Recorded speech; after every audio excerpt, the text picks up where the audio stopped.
దక్షేణ మునిశార్దూల రాజపుత్రేణ ధీమత అనుష్ఠానం కృతం కుత్ర కథవా కస్యవా మునే ఏతద్విస్తార్య బ్రూహిత్వం శృణ్వన్ తృప్యామ్యహం వచం.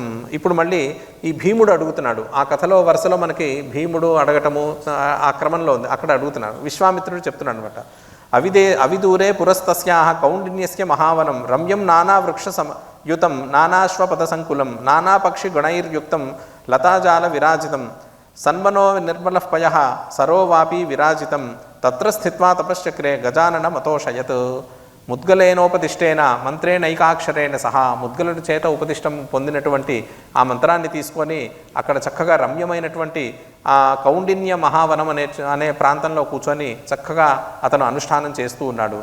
తోషయామాస తందేవం వర్షైర్12 సంవితై 12 సంవత్సరాల పాటు నిరంతరం అదే తపస్సు చేస్తూ ఉన్నారు.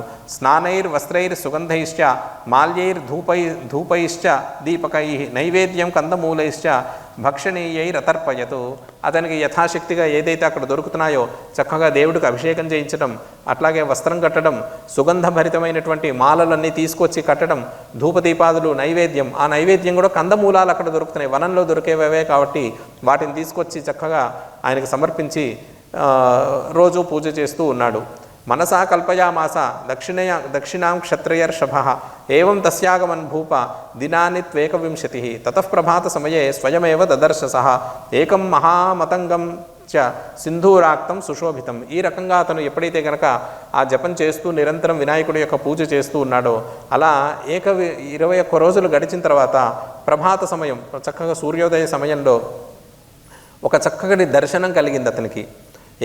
ఏకం మహామతంగం ఒక గజరూపంగా ఉన్నటువంటి కనిపించి సింధూరాక్తం సుశోభితం చక్కగా సింధూర వర్ణంతో లేపన చేయబడినటువంటిది కనిపించింది.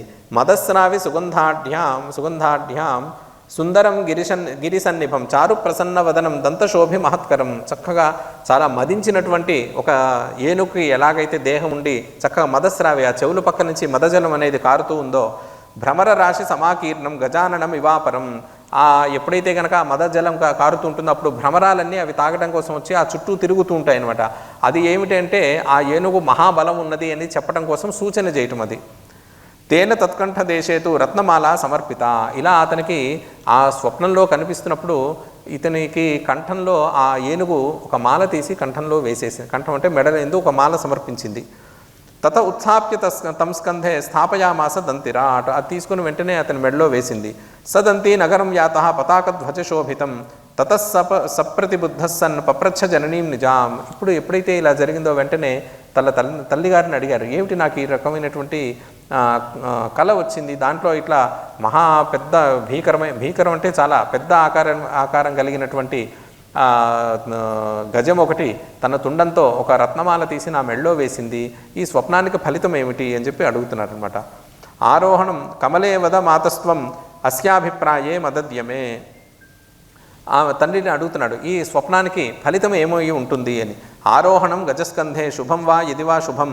ఇప్పుడు ఆ మాల వేయటంతో పాటుగా తన తుండంతో ఆ బాలకుడిని తీసుకొని తన పైన కూర్చోబెట్టుకున్నట్టుగా కూడా అతనికి కల వచ్చిందనమాట. ఇప్పుడు ఈ రెండు విషయాలు, నా మెడలో మాల వేయటం ఏమిటి, ఆ గజం నన్ను ఎత్తుకొని తన మీద కూర్చోబెట్టుకోవటం ఏమిటి, దీనికి ఫలితం ఏమిటి అని చెప్పి అడుగుతున్నప్పుడు ఆ తల్లిగారైన కమల చెప్తున్నారు. కమలోవాచ ధన్యస్త్వమసి దృష్టోయం గజరూపీ వినాయక.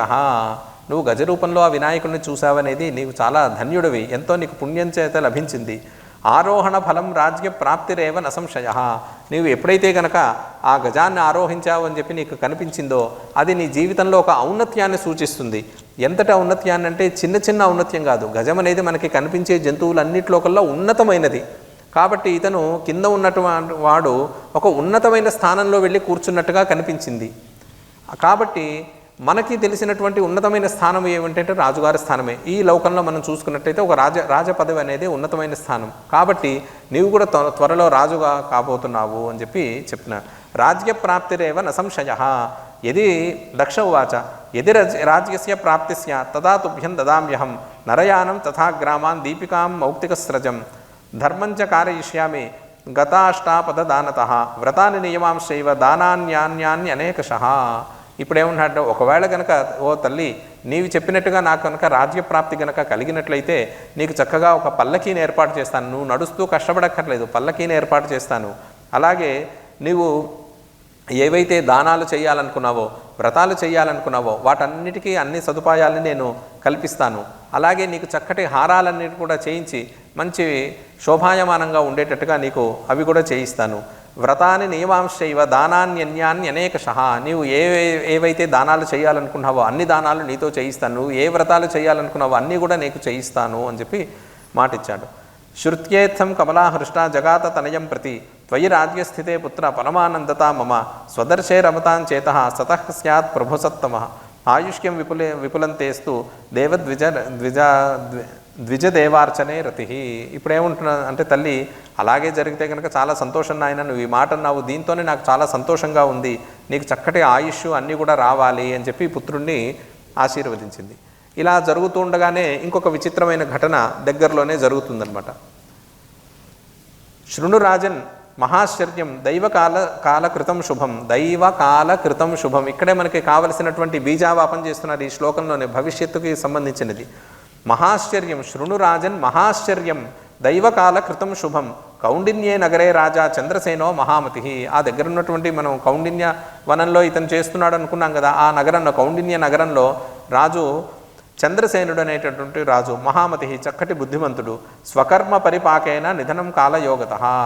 స్వకర్మ పరిపాకేన, ఆయన సమయం అయిపోయింది కాబట్టి చేయవలసినటువంటి పుణ్యాలో పాపాలో అనుభవించవలసినవన్నీ కూడా అనుభవించేశాడు కాబట్టి నిధనంగత, అతను స్వర్గానికి ఏగిపోయాడు.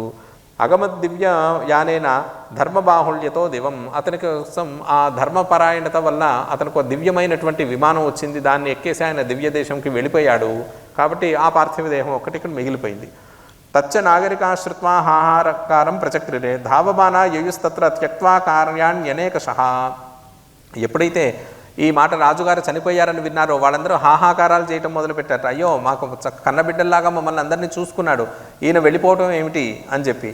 శిరాంసి చ నిఘ్నంత పాణిభిః శోకకర్షితా, వాళ్ళ దుఃఖాన్ని అనుభవించడం కోసం. అంటే ఇక్కడ మామూలుగా కొన్నిసార్లు మనం తల కొట్టుకోవటం చూస్తాం, అది మంచిది కాదని చెప్తున్నారు, ఇట్లా ఉంటుంది. అసలు తల కొట్టుకోవాలని ఇలా ఎందుకు అనిపిస్తుంది అంటే, మనం మొన్న అనుకున్నాము సహానుభూతి. ఎవరికైతే కష్టంలో ఉన్నారో ఆ కష్టం నాకు కూడా ఉంది అని చెప్పాలి అంటే ఎలా చెప్పాలి? మాటలతో చెప్తే ఏమవుతుంది అంటే, ఒక శరీర పీడ అనేది ఒకటి ఉంది, శరీరం బాగా పీడింపబడుతోంది ఒక మిత్రుడికి. అయ్యో నీకు ఇట్లా అయింది అని చెప్పి ఏం చేస్తారంటే ఇలా నెత్తి మీద కొట్టుకోవటం ఏవో చేస్తుంటారు. అంటే ఏంటంటే అలా కొట్టుకోవటం వల్ల తనకి బాధ కలుగుతుంది.